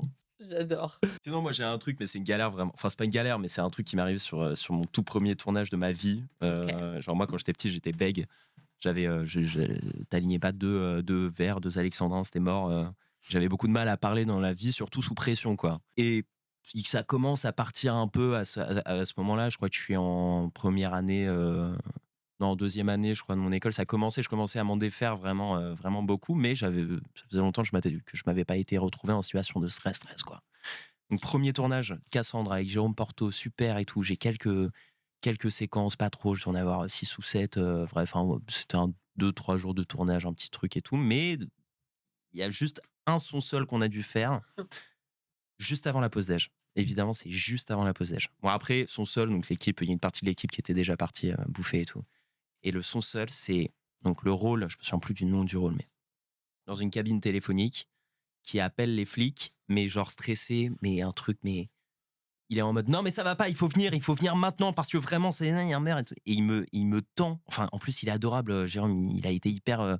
Mais il fallait que le personnage soit tendu et en stress complet et tout. Et évidemment, je connaissais pas complètement mon texte, donc il y a peut-être ça aussi. Mais non, mais c'est un truc, en plus, il fallait le lire, c'était un son seul, donc il fallait lire. Et on a mis, je crois, 40 minutes à faire le son seul, parce que je n'y arrivais pas. Parce qu'il y a tous mes blocages, il y a tout mon passé de bec qui est revenu d'un coup. Donc il y avait 3 phrases, il y avait ça. Et on a mis 40 minutes à le faire. Et c'était vraiment, ça ne voulait pas sortir. Et ça a été un peu le trauma de ma vie. Et derrière, j'ai fait non, il faut que je règle ça. Et j'ai réussi à le régler finalement. Aujourd'hui, je peux le refaire. Enfin, juste pas me mettre, on sait jamais, ça se trouve, je vais rebégayer comme un ouf. Normalement, c'est fini. Mais bref, ça a été un premier tournage intense. Non, mais on adore. Les galères de tournage, c'est trop bien. Moi, j'ai fait pas mal de scènes d'interrogatoire, tu sais, dans les téléfilms, là. Et à chaque fois, c'est écrit il pleure. Ça, c'est un enfer. Et on commence par ce truc-là, et c'est super dur à jouer. Et à chaque fois, c'est écrit il pleure, et ils veulent qu'il pleure, donc c'est pas facile. Mais moi, j'ai appris personnellement à, du coup, essayer de me dire bon, comment je vais réussir à le faire, à pleurer mécaniquement et à développer ma méthode d'acteur là-dessus, parce qu'il y en a plein qui essaient de penser à des trucs tristes ou des machins, mais c'est trop compliqué. On est sur du téléfilm, ça va très vite, c'est la technique d'abord, le jeu après, donc il faut aller très vite. Et il y a une méthode très simple, hein, il faut pas avoir honte à ça. Il y a ce qu'on appelle des cristaux mentholés. Tu peux aller voir la maquilleuse, elle te file ça et tu te le fous au coin de l'œil. Et voilà. Et je me souviens, j'étais sur un tournage et on l'a fait beaucoup de fois à la prise. Et au début, ça marchait bien, le cristaux mentholé là. Ouais. Ça marchait de moins en moins, donc je m'en mettais de plus en plus, quoi, voilà, quasiment dans l'œil, quoi. Et je n'arrivais enfoncé. Je me suis enfoncé dans l'œil. Non, mais je n'arrivais plus à ouvrir les yeux en fait. J'étais comme ça, vraiment, c'était horrible. C'est vrai que ça raconte un vrai truc, ce genre de situation, sur comment tu abordes le jeu, quoi. Il y en a qui parlent de trucs hyper perso, comme tu as dit, puis il y en a qui. Et c'est des strates différentes. Encore une fois, chacun sa sauce. Mais avec l'assaut, on a fait des masterclass. Pendant un temps, on a rencontré des acteurs, des actrices, etc. Et il y a quelqu'un, bon, je dirais pas qui, je pense qu'il s'en fout, lui-même doit le dire, mais il nous disait, moi, c'est un grand acteur, il fait des grands trucs et tout. Et il nous dit, mais non, mais moi, des fois, j'ai des scènes de pleurs et tout. Bon, s'il y a un projecteur un peu bien calé et tout, au moment de pleurer, je regarde le projecteur, hop, ça me démonte les yeux, puis vas-y, je pleure, tu vois. Et il tue l'image et il te fait pleurer des centaines de milliers de personnes dans ses films. Il n'y a pas de strat, quoi. C'est un jeu. Ouais. Et après, il y en a qui préfèrent quand ça part de l'intérieur et de la brisure. Voilà. Je pense qu'on part tous les deux assez du principe que c'est un jeu et qu'on est là pour jouer. On n'est pas là pour se casser le cœur, quoi. Après, ça, c'est intéressant parce que c'est pas forcément quand tu ressens les trucs que ça rend le mieux à l'image. Ouf. Moi, il y a un prof à moi qui m'avait dit ça, il y a un gars qui tourne beaucoup, qui avait dit, mais j'étais sur un plateau, la scène et tout, j'avais ressenti des trucs de dingue et tout, et je m'étais dit, ça va être fou. Ça rendait rien du tout. Ça rendait rien du tout. Parce que, je sais pas, voilà, tu vois. Parce que des fois, on est là à sortir des énormes émotions, mais il faut pas oublier que c'est aux spectateurs de rire, quoi. Enfin, si, tu vois. C'est pour ça pas l'acteur, c'est le personnage qui fait pleurer. Exactement. Et le personnage, c'est pas toi. Le personnage, c'est le montage, c'est le costume, c'est le maquillage, la chaîne, c'est tout ça le personnage. Souvent, il y a des acteurs, des actrices qui pensent que je suis le personnage, c'est pas toi. Ah non, non, c'est sûr. Et ben d'ailleurs, le premier épisode de fin de tournage, on avait une actrice, Lola Klodowski, qu'on salue, qui nous avait raconté que elle aimait pas pleurer devant la caméra parce que c'était en fait voler les pleurs du public, en fait. Et je trouvais ça super intéressant. Complètement. Bah, c'est comme dans les making-of. Moi, personnellement, tu vois des making-of de gens qui rigolent, ça te fait pas forcément rire parce que ça t'atteint pas, quoi. C'est pas hyper généreux. Tu voles le rire aux spectateurs. Ça dépend aussi des partitions, je trouve, des scènes et tout, tu vois. Mais dans Henri, nous, on a Pascal Mariani, qui est une super actrice, qui a fondu en larmes sur une séquence, et je pense qu'elle aurait pas pu se permettre d'en faire moins. Enfin, il y a un moment où les larmes, il faut qu'elles coulent et ça touche autant, mais c'est sûr qu'il faut des fois, il n'y a pas de place pour les larmes, des fois, il y en a, quoi. Mais il faut doser ça, ouais. Il faut doser ça. Si le premier réflexe pour évoquer la tristesse, c'est les larmes, non, là, c'est problématique, mais ça peut être une piste, en tout cas, un biais pour en arriver là. Et d'ailleurs, en parlant de Pascal Mariani sur le tournage, ça c'est une anecdote de tournage qui était vraiment folle. Ce moment où son père, il la reconnaît plus. Nous, on avait écrit autre chose. On avait écrit, il y avait un mouvement de violence. On voulait que, il s'énerve contre elle et il lui mette un mouvement de violence, qu'il la pousse ou quoi. Et c'était le premier mouvement de violence contre sa fille. Et du coup, ça l'a choqué. Et du coup, on a laissé tourner la prise. Et en fait, c'est pas du tout ce qu'elle a joué. Elle l'a pris dans ses bras. Elle en a parlé avant. Elle nous a fait la proposition avant. Bien sûr. Ah ouais, moi je l'avais pas entendu. Bah merde, je te l'ai pas dit. Ah ouais. Ah ouais, elle te l'avait dit. Putain, parce que moi quand j'ai vu ça, j'ai fait oh waouh. Ah ouais. Ah j'ai cru que c'était. Elle n'était pas à l'aise avec l'idée de la violence et tout. Ah ouais. Incroyable, parce que ça c'était génial. Et du coup, elle a contre-pied de ouf, et en fait c'était plein de douceur. Ils se sont fait un câlin. D'accord. Ils se sont fait un câlin. Elle a essayé de le maîtriser au début sans qu'il y ait de violence de sa part, mais il était en état donc en état de choc, et elle l'a pris dans ses bras. Et il y a eu un plan, mais qui est, je pense, le plus beau plan qu'on ait pu tourner jusque-là dans nos projets, quoi.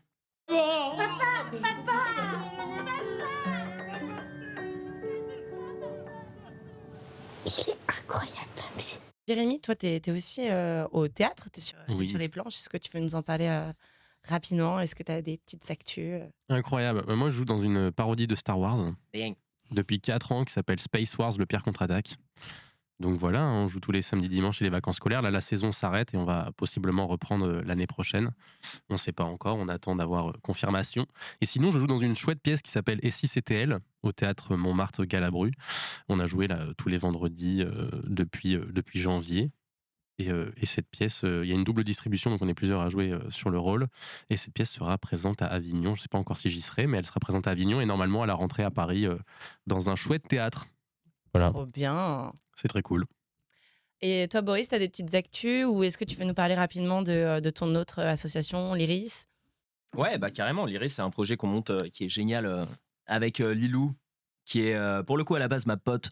On s'est rencontrés, on a matché en pote et on s'est dit vas-y viens on monte un business ensemble, et ça m'a jusque là c'est génial, ça se passe trop bien. C'est une boîte qu'on est en train de monter qui a pour but de mettre en avant les profils de jeunes stand-uppers et stand-uppeuses par le biais des réseaux sociaux et par un biais plus classique qui est la mise en relation avec les gens du milieu qui pourraient faire émerger des talents. Et nous on fait un peu office de tête chercheuse. On a fait tous les comédie clubs de Paris, on est en train d'aller voir à droite à gauche ce qui se passe, et notre but à terme c'est de pouvoir travailler avec ces gens-là sur le développement de leur premier spectacle en les ayant accompagnés dans leur communication depuis le début. C'est un milieu que j'ai découvert il n'y a pas si longtemps que ça, enfin que j'ai découvert à ce point en tout cas très très récemment. Ça m'avait toujours intéressé, Mais là, de me rendre compte que en fait, le stand-up, c'est se mettre à nu, mais 20 fois plus que quand on joue ou quand enfin, tu me diras, j'ai jamais fait de plateau, donc je sais pas. Moi, je suis pas du tout stand-upper, mais quand on voit en tout cas la violence, comme le bonheur que ça peut être d'avoir un public en face de soi. C'est-à-dire, t'arrives sur un plateau, ton but, c'est de faire des vannes, c'est de faire rire. Ils viennent pour ça. Il y a un rapport direct. T'es tout seul face à 30-40 personnes. Je trouve que la force de ces talents et surtout le talent, la force de ces talents, la force de ces artistes et surtout le talent qu'ils ont, l'exigence que demande un texte, même un passage de 5 minutes est hyper intéressante. Et voilà, j'essaie d'aborder tous les aspects de la comédie. Enfin, ça m'intéresse énormément. Et il y a quelque chose d'assez pur, je trouve, dans cet art qu'on retrouve moins dans d'autres. Il n'y a pas de paillettes, il n'y a pas de. Carrément. Pas Donc d'artifice. voilà, on est là-dessus et on va voir comment ça évolue. Mais en tout cas, c'est trop intéressant. Est-ce que ça vous dit un petit jeu? Oh là, let's go! J'appelle Victorien. Victorien, tout générique. J'ai besoin depuis le début, ce jeu, c'est quoi? Victorien. Viens. Ouah! Pour répondre à des questions. Il y a un micro, ça veut peut-être dire quelque chose. J'ai peur. Il va falloir qu'on. J'ai peur. Et on verra qui sera le gagnant. Ah oui, on compte les points et tout. Ah bah ouais. Oh, je vais tellement perdre, je vais être trop nul, non. c'est Parce sûr. que c'est le jeu. À Bah, tout c'est moment, clairement un c'est blind test. parcours de motocross. Ah oui. C'est vrai que c'est un parcours de motocross, il y a des chances que je gagne. Tout le monde dit qu'il va être nul. Mais c'est et sûr, au aucune Au culture. final, c'est un. Mais il y a aussi ceux qui disent qu'ils sont nuls et qu'ils le sont, non? Non, franchement, non. Ah ouais c'est pas Ah ouais. arrivé. Non. Parce que Bah, la ça va être la culture, première fois, Ah, ça on va fait être. des choses Ah, aussi un culture. peu faciles, Ok, ok. tu vois. la culture ciné. Ah, culture ciné, ouais. Ouais, Ah, Ouais, bah, c'est full ciné Waouh, série. j'en ai tellement pas. Attends, il y a des musiques, c'est ça qui vont passer? Vous allez voir. Ok, d'accord. Pardon, on se tait. Non. Victorien. Victorien, tu nous entends? Ah waouh. T'es beau. Uh-huh. Très beau pull. Rejoins-nous. Check. Ok. Attention, je suis très mauvais perdant. Moi, je suis juste nul. Je casse des micros. Quand je perds. Yes. Moi, je suis juste perdant. Pas mauvais. Une instru et ça va partir en freestyle. Ouais. Ça part. Ah oui, non, ça sort d'une petite enceinte. Attends, faut le moitié, Ouais, je pense. moitié casque, moitié pas casque. Oh putain, c'est sûr, je vais me faire déchirer. Attention, c'est très sérieux là. Il n'y a plus de vanne là. Ouais, il n'y a plus de blague. On sent la concentration, j'adore. Oh là. Ce qui ne nous aidera pas à connaître plus de films. On est d'accord. Soit on les a vus, soit on les a pas vus. Y a pas de- On peut mettre ça plus. Ouais. C'est mieux si vous entendez. Après, il y en a un qui est plus avantageux que l'autre. C'est vrai ça. C'est pas grave. Tu peux le garder. Je fais juste un test avec une. On joue tous ensemble ou Juste vous deux. Ah, waouh! Allez, ça part. Donc là, c'est quoi le. Là, c'est un bruit de mer. La mer! La mer noire. Là, c'était juste un track. C'est la mer noire. C'est la mer noire. Oh là, attention, il a tourné beaucoup ce TikTok. Ok. Est-ce qu'on m'entend bien? Oui, on m'entend bien. Parfait. Qui t'entend? Je suis assis plus bas. J'avais Ah oui. l'impression d'être super bas aussi. Ah bah voilà. T'es haut. T'as un complexe d'infériorité? Bah alors. Ok. Ah, mais de ouf! C'est bon là? Ouais. Ok, parfait. Ça, c'est du conditionnement, tu vois. Je suis plus haut. Allez. Mais vraiment, on n'est pas l'impression. Non, mais t'inquiète. Aucune chance. Allez, Salut, place les pour le gars. produit. Salut. Trop plaisir de vous avoir. Après avoir parlé de jeu, on va faire un petit jeu. Trop bien. Pourquoi tu touches à mon Parce qu'on t'entend pas trop. Ok. Là, c'est mieux. Bon, bah, je vais parler comme ça. Ouais, Merci merci. beaucoup à Victorien d'être avec nous aujourd'hui. Merci. On va désormais faire un petit jeu.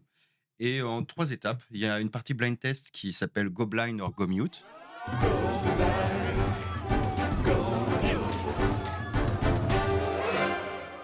Où du coup, c'est soit des musiques extraites de films ou de séries. C'est Ouais. pas forcément le thème. Ça peut être aussi juste une musique emblématique d'une scène, d'un moment en fait du film ou de l'œuvre. Puis ensuite, il y aura aussi une partie mauvais pitch, où là, je vous donnerai un exemple et après, l'un d'entre vous pitchera mal un film ou une œuvre cinématographique à l'autre. Et le but, c'est de trouver quand même quand on pitch super mal. Ah, c'est drôle. Les mauvais pitchs sont écrits ou il va falloir qu'on les En fait, j'ai des films qui sont écrits et c'est à vous d'improviser. Oh waouh, il faut qu'on connaisse le film, ça veut dire. Il va falloir improviser. Oui, sur- après, C'est que des films faciles. On vous donne plein de cartes et vous choisissez. Hein. Ah, ok. Ah oui, mais on l'avait fait ça au Nouvel An, c'était drôle. Par quoi vous préférez qu'on commence? Est-ce qu'on commence par le blind test? Blind Ouais, test. vas-y, l'enceinte elle est allumée, ça part sur un blind test là. Ok, ça- Ah, je suis extrêmement nul en blind test. Hein. Très nul aussi. Ça va être juste être nul. Ok. Tout le monde dit ça en effet, ça c'est une barrière de protection. Ah ouais C'est une, Moi je pense, je m'appelle Jérémy Barrière, il n'y a pas de barrière de protection. Ah bah si, je te jure. Ouais, ton vraiment. nom est ta barrière, tu vois. Ouais. Ton nom est ta limite. Tu dis que tu es nul pour être fort derrière, comme ça, au pire du pire. Bah, Ah tu ouais. l'as- Tu l'avais dit. Tu sais au qu'il y en a mieux du plein qui mieux. font ça. Hein. Bah évidemment, il y en a qui le font partout. Moi je l'ai tellement fait quand je suis Non, mais sorti ça du va code être de la route, j'avais Voilà. tellement peur de pas l'avoir, je fais non mais sûr je l'ai pas. Ouais, vas-y, là on est à un café d'être en terrasse. Allez, c'est parti avec la première musique.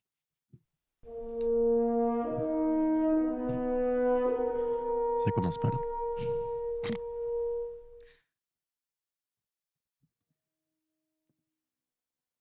Putain, je l'ai en plus. Qui déjà? Faut que je chante moi à chaque fois. C'est comme les croquis. La bémol, c'est un la bémol. C'était un nouveau jeu. Ça va être Jurassic Park. Oui.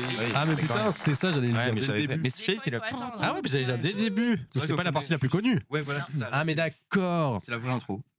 Ok. Putain, j'allais dire en- Boris. Ah ouais, ça doit être les points devant nous comme ça. T'inquiète, à la fin on pourra prendre la feuille et le faire. Là, c'est gagne. Bien vu. Allez, 2-0. Faut être vif, frérot. Ouais, mais t'inquiète, Ah ouais, je suis là, hein, je suis vraiment là. En fait, je vois sur ces cartes depuis tout à Ah ouais? Sérieux?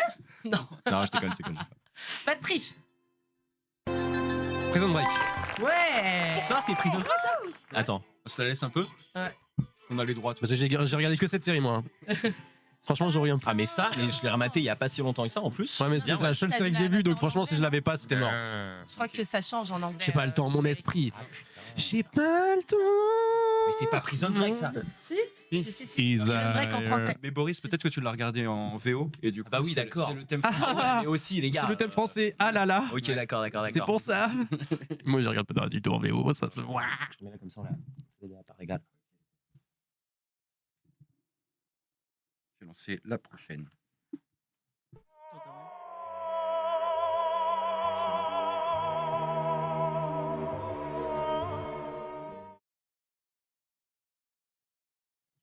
C'est si dur. Ah. Ok. Yes. Vas-y, ça va arriver d'un coup. J'ai eu peur.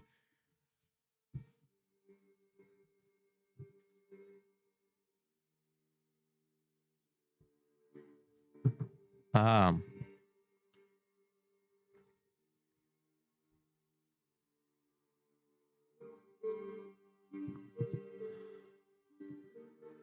Ok, là on arrive au stade où c'est un classique et vraiment on le reconnaît Ouais, pas. ouais, c'est très fort. C'est grave, de ouf. Après, vous l'avez peut-être pas vu, hein. Si. Mais s'il y a encore plus grave. Ah mais ouais, c'est tu sais, Ouais, mais c'est la carrément. maison du feu de Dieu. Je préfère pas le dire. Réalisé par Anton Bill Blosky.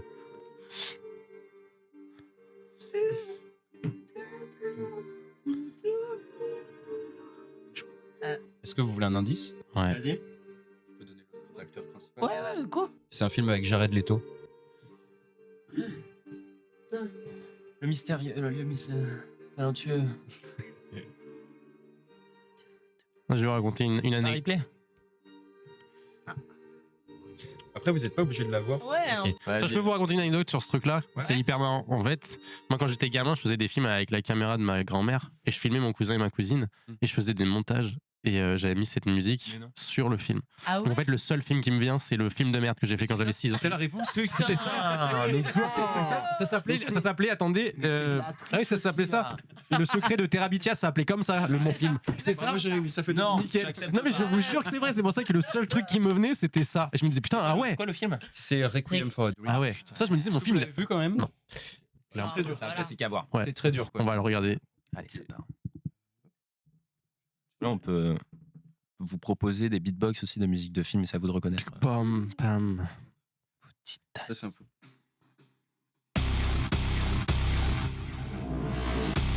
Ça, c'est crime. Ça, c'est crime ou pas? Non. Ah non, mais je suis con, c'est Mad Max. Oui. Bien vu. Mad Max, c'est Mad Max. Bon franchement j'ai un point, ça me va. Après, il y a les autres jeux, de toute façon, t'inquiète. Hein. T'inquiète, je suis là pour les autres jeux. On fait encore 2 dernières. Ouais. Ah ouais, d'accord. Attends. Bah ouais, malheureusement, après, on a plus trop de temps. Ah, c'est pour ça. Ok, ok, ok. Ouais, 2 dernières, cette fois-ci j'ai les 2. Viens, tu me laisses les 2, il y a égalité comme ça. Je vais en mettre 2 où ça va aller très vite. Allez.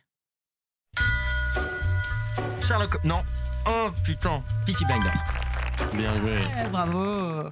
Sherlock Holmes. La dernière. Laisse-moi un point. Allez, Deuxième point. Vas-y. Je te la... Bah oui, Pirates des Caraïbes. Oh waouh! Tu me l'as laissé, Bravo, les merci. gars. Il est trop gentil. 4-2. Ouais. Ah là Est-ce là. qu'on passerait pas direct au Bad Pitch? Ouais, je pense. Vas-y, passons au Bad Pitch. c'est bien les Bad Bad Pitch. Pitch. D'ailleurs, C'est un bon titre, Bad Pitch. Marion a renommé le jeu et ça s'appelle One Big Boom Est-ce for que- Bad Pitches. Oh waouh, d'accord. Est-ce que vous avez vu que Ice-T, là, ils vont arrêter de commercialiser le goût pêche? Non, C'est dingue. C'est pas vrai. Ouais, je te jure, ils ont fait une campagne là, et le nom de la campagne c'est Rest in Peach, parce qu'ils arrêtent de commercialiser la version pêche. Moi je trouve ça Pourquoi dingue. ils font ça? Bah, je comprends, j'ai pas, j'ai pas encore lu d'article ou je sais pas quoi, je sais pas encore pourquoi. Délire genre, Ouais. ils sont morts. Fusti, ils vont être comme ça. Bref, C'est c'était pas si horrible. intéressant que ça. Mais si, c'était vachement intéressant pour le coup. C'est horrible. Ouais, c'est un délire. Comment ça se fait? Ah, Je vais lancer du coup juste un exemple et après je vous laisserai. ouais, vas-y. Trop marrant. Tu veux qu'on voit bien le concept parce que. Ouais. Alors du coup, je vais mal pitcher un film, ou une œuvre cinématographique ou une série, et le but c'est de trouver quand même. Donc mal pitcher, ça veut dire que je l'explique mal, genre je suis grave brouillon dans l'histoire. Ok. Donc par exemple, si je vous dis, c'est deux Bretons qui se battent contre un vieil Italien. Attends, deux Bretons qui se battent contre un vieil Italien. Il y en a un qui est gros et l'autre il est petit, il a les cheveux longs. Là. Les valseuses? Chercher simple. Ah, c'est simple, simple. Deux Bretons. Ah oui, mais je suis con, c'est Astérix. Non? Oui, Ah, c'est ouais, ça. c'est ça, ouais. Qui est italien dans Astérix? César. Bah, César. Je t'ai dit, Boris, je t'ai dit, c'est mal Allez, pitché. je veux faire ça. Ah, ça, je l'avais jamais capté. Il y a que des faciles. Ah oui, il y a que des. Ouais, Allez, tu je choisis, te mets un point, Jérém. Oh putain. Oh bon, d'accord. Ah ouais. Vas-y, Vas-y, c'est bon. bon. Mais j'ai bien aimé l'anecdote sur l'Ice-T quand même. Grave, enfin. Ah, écoute, j'en ai plein d'autres sur toutes les marques. Haribo, tu veux savoir un truc? Eh ben, en fait, ils font. Non, j'arrête. Vas-y. Tu l'as passé de toutes les cartes? Moi, je l'ai passé toutes les Bah non, Ah bah parce oui, qu'après, attends. il va voir les autres. Ah, moi, ah bah. Ah, mais c'est bon, j'ai pas. Ah bah. Ah, c'est chaud de ouf. Ah ouais. Ça Non, te va c'est ou pas, bon, oui, c'est t'en veux une nickel, autre? non, nickel. Allez, vas-y, quand tu veux. Ça, c'est bon. Allez-y, très cher. Allez, c'est parti. Ouais. C'est un petit gamin qui adore aller à l'école parce que son école, elle est super. Il Harry Potter. Bien joué, Ex. Ouais.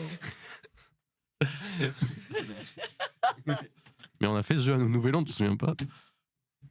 Ah ouais? Ouais. J'ai une mémoire de merde, je te Il jure. avait beaucoup trop bu. Putain, merde. Ah, pas. Ouais, c'est vrai. Ok. Oui. C'est.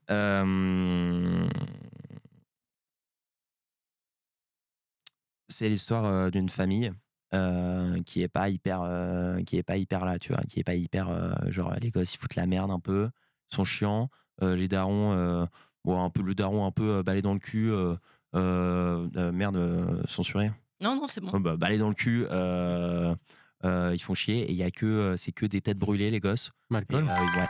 Bien, ouais. Tiens. Après c'était ouais. Non, c'est bien. Faut trouver un moyen faut de que tu m'en mal donnes des pitcher. faciles. Je sais pas encore comment mal pitcher le truc. Je vais essayer de trouver. T'inquiète. Ouais. Vous Là, c'est en vous impro, débrouillez c'est pas très, mal, très les bien. gars. Ouais. Ouais, vous êtes trop fort. Avec ouais. Ok. Ah ouais, mais. Mm. Ouais. Oui. Ouais. Vas-y. Ouais, mais pitcher mal, c'est dur. La réponse en dessous du bas. Vas-y, je te le dis. C'est un jeune photographe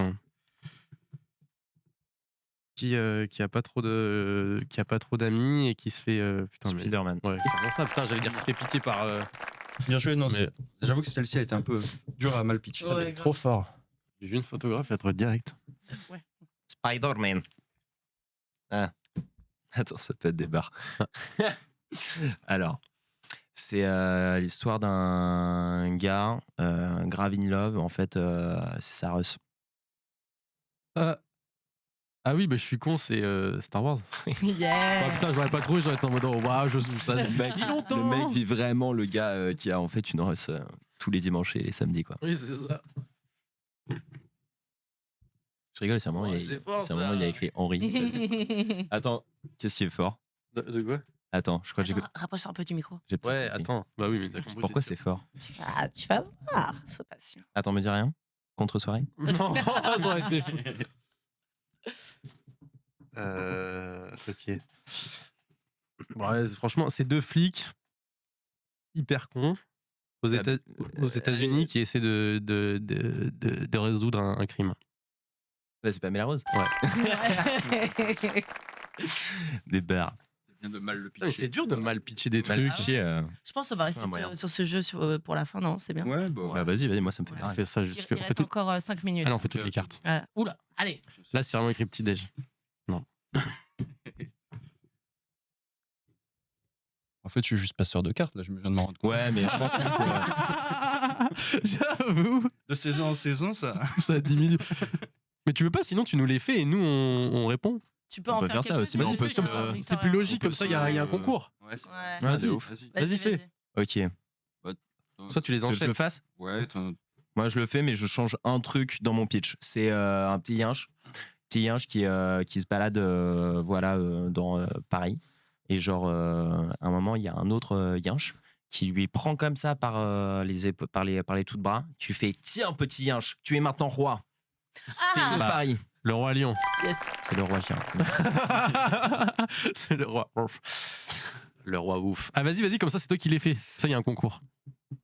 Ah ouais, faut que tu le temps que tu. Improvise. Ouais. Ouais, c'est ça. Ou alors sinon tu fais le dernier jeu hein, comme tu veux. Pourquoi?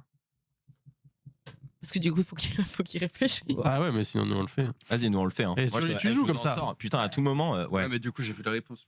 Bah oui, ouais. Ah. ouais. Ah putain. Bah, si tu veux, après, on peut s'en Non, faire vas-y, je vais en peut-être faire. comme ça. Attends, Hein. je vais en faire. Vas-y, ça part. Yes. Ok, c'est un mec qui va se marier et il amène tous ses potes dans une ville pour faire le bordel. Quand il se réveille, c'est la gueule de bois, comme ça s'appelle. Et. Ah, Cooper, allez, ça y est. Oui. Attends, putain, j'ai à la fois en anglais, à la fois en français. Oui. Je sais pas. Je suis à C'est en 3 mots. C'est la gueule de bois. Exactement. Mais attends, mes gars, c'est pas possible d'avoir un trou comme ça, Bradley. Je vois le film, Ouais. je vois les scènes du Nickel. film. Hangover, voilà. Oui, c'est et ça. en c'est français, bon. Very Bad Trip. Very Bad Ah ouais, c'est Hangover, ok. Ouais. Ah, c'est marrant. Finalement, c'est aussi en anglais. Enfin, tu vois Ouais, ce que c'est je veux ça qui est dire. bizarre. Non, on va le mettre en anglais, mais anglais mieux. Mais oui, non, mais ça, c'est la débilité T'en as un de la France. Ouais, et vous vous rappelez de ce film qui compte l'histoire d'un formidable navigateur qui a fait une grande traversée, et c'est un petit peu le Christophe Colomb des temps modernes, sauf que genre il y a eu un problème, je crois à la fin, genre Yeah! Ouais, d'accord. Ah. Grand navigateur, sauf qu'en fait, on va dire, elle est morte dans une voiture avec la main qui fait tch. Tout ce que j'ai retenu. Je vous dis, c'est un petit peu comme dans Harry Potter, manteau long, enfin longue cape, lunettes rondes et Matrix. est connu avant Harry Potter dans le game, dans le ciné au final. Ah, le Seigneur des Anneaux? Non, Ah non. Des petites lunettes rondes, une cape noire et petit chapeau. C'est quoi? C'est un Bah, il est avec. il est accompagné de. Il y a une pote, une pote, ouais. Ouais, elle est assez petite. Hein. Ouais. Mm. Léon? Ouais. Ah ouais, ok. Waouh. Ouais, c'est un peu tiré. Ouais, Ah putain, c'est mal pitché. C'est un peu un Ah ouais, univers nous on y était Attends, vraiment. Harry Potter? Ouais, c'était juste pour les lunettes rondes et le. Ah d'accord, ok. Ah moi j'étais sur genre un truc style Harry J'essaie Potter. vraiment de me donner pour mal pitcher. Ouais. Ah ouais, c'est chaud. Tu veux essayer, Marion? Ah ouais, mais. Attends, tu l'as appelé Marina là? Non, Marion. Moi perso j'aurais pas aimé. Hein. J'avoue, on veut voir ce Tu veux poser les questions Marina? Marion, pardon, excuse-moi. Tu sais, je fais tellement de podcasts. T'inquiète Victor. Victorien. C'est l'histoire de vie. deux gars Le cycle. qui se foutent des petites claques. Attends, merde, quoi? J'étais pas là Ils du se coup. foutent des claques. Qui se fout des claques? Ouais. Qui se fout des claques? Les deux? Mais c'est qui les deux? Ah bah c'est deux gars. Et puis plus ça va dans le film, plus ils foutent des claques un peu à tout le monde aussi. C'est un petit peu une réunion Tupperware avec un Ouais. thème particulier, quoi, en fait. Oui, ouais, exactement. Tu vois, tu fais mieux que moi. Ils se foutent des claques. Mm. C'est une réunion Tupperware. Et il y a plusieurs règles. Les 11 commandements? Ils se foutent des claques. Il y a plusieurs règles. Attends, ils se foutent des claques. Ils se foutent des claques. Ouais. Et au fur et à mesure dans le film, ils foutent des claques à de plus en plus de personnes. Je crois qu'il y a une histoire de savon aussi. Une histoire de savon. Une histoire de savon. Il se lave les mains. Réalisé par Jean-Marie. Non. savon. C'est un classique, les gars. Attends, ils se foutent des claques. Et il y a une histoire de savon. Vous l'avez vous? Ah non, donc on est spécialement con. Le bulbe rachidien de Jack. Ouais, tu l'as. Ça finit, la fin est un peu explosive. Allez, j'essaie de choper la réponse dans tes yeux, mais je l'ai pas. Attends, la réponse est explosive. Putain, c'est un film. Toi, tu serais très très bon dans ce film avec C'est un la film. particularité que tu m'as dit au tout début du podcast avec ta main. Attends, repartons sur le pitch de base parce que là, je crois qu'on s'est un peu écarté. Bien mal pitché là. Ah bah ouais, attends. C'est des gars, ils se foutent des baffes. Ouais. Ils se foutent des baffes, puis ils mettent des tartes à tout le monde au bout d'un moment. Ouais. Et à la fin, ça finit dans. C'est explosif la fin. Ça explose. Mhm. Il y a 2 mecs. Mhm. C'est pas fake. Non, pas fake. Si, c'est Attends. gagné. Ah, mais d'accord. Mais c'est quoi l'histoire de savon? Bah, il y a. C'est l'affiche. Ah oui. Non, mais c'est qu'en fait, il y en a un qui ils se bosse mettent dans. des tartes. Il fait des savons. Ouais, Ils se mettent des tartes. Ok, Ouais, bien joué. bah ouais. J'ai gagné. C'est pas Oh, possible. il y a égalité. Ah, le savon, j'avais pas, parfois, je m'en souviens plus. Ouais. Si. C'est un des visuels, moi je me rappelle. Ah pas oui, fin forcément. explosive. Explose. Bon, j'arrête. Ok. On s'en aime bien. Tiens, Tiens. fais celui-là et ce sera le dernier. Ok, c'est parti. The last one. C'est un film qui met en scène une personne en situation de handicap. Intouchable. Ouais, vous êtes à égalité, les gars. On en fait une autre, on en fait une autre. Non, reste on en fait une autre. Non, mais Le non. problème, c'est que je l'ai bien pitché en fait. Bah, Vraiment. bon, allez, un tout petit dernier histoire d'avoir un gagnant et un On perdant. le dit en même temps. Ok. Bien, on le dit en même temps si on l'a tous les deux. Vas-y. Non, ouais. Tu réfléchis, je réfléchis, on le dit en même temps. Je pense que je vais te trahir en on peut voir ça, c'est pas forcément un film, mais on peut voir ça comme une réunion de brainstorm médiévale finalement. Camelot. Yes. Tricheur. Tu m'as pas Je laissé suis le tricheur. dire. Non, je Non, triche, je mais l'ai vu. allez, Je triche, je l'ai vu. Non, premier degré, j'ai non, triché tu parce l'as que je l'ai vu, tu sais, dans la. C'est vrai Je le dis, je suis honnête. Ah, ok. Je l'ai vu, tu sais, quand j'ai. C'est top de tricher, j'aime bien. Non, mais parce que comme vous m'avez donné 4, j'avais. Ah, Bon, allez, oui, ok, j'ai capté. Bon, allez. Putain, moi, Il j'aurais reste une pas, je minute. l'aurais pas dit. Ok, c'est un super film sur le conseil boursier. Qu'est-ce que dire Ah, Le Lot de Wall Street. Ouais. Oui. Bien, ouais, je Bravo. cherchais. J'avoue que j'ai un peu paniqué là, avec la. Bravo à tous. Ok. Bon, trop bien. Bravo. Merci les auditeurs. les amis. Merci à À tous. bientôt. Communauté. N'hésitez pas à vous abonner pour suivre nos aventures. Pareil sur Instagram, sur YouTube, tout ça. Et c'est une fin de tournage. Fin de tournage. Ah oui, FIM. Et on a compté Bravo. les points. Finalement, c'est l'équipe technique qui a gagné. Allez, bravo, l'équipe technique. Ah, trop bien. Merci. Merci beaucoup. Ah oui, c'est Cool. fin de tournage.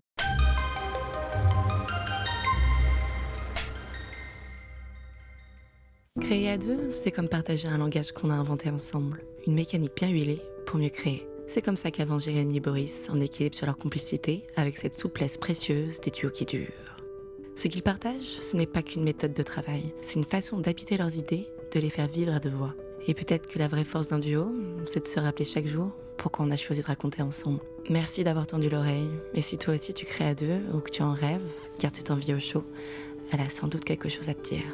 Merci à nos invités du jour pour leur temps et leur histoire. Merci aussi à l'équipe de fin de tournage qui rend tout ça possible. Et surtout merci à vous, chers auditeurs, pour votre écoute. Si l'épisode vous a plu, pensez à vous abonner, à liker ou à laisser un commentaire. C'est la meilleure façon de faire vivre ce podcast. Et en attendant le prochain épisode, c'est une fin de tournage.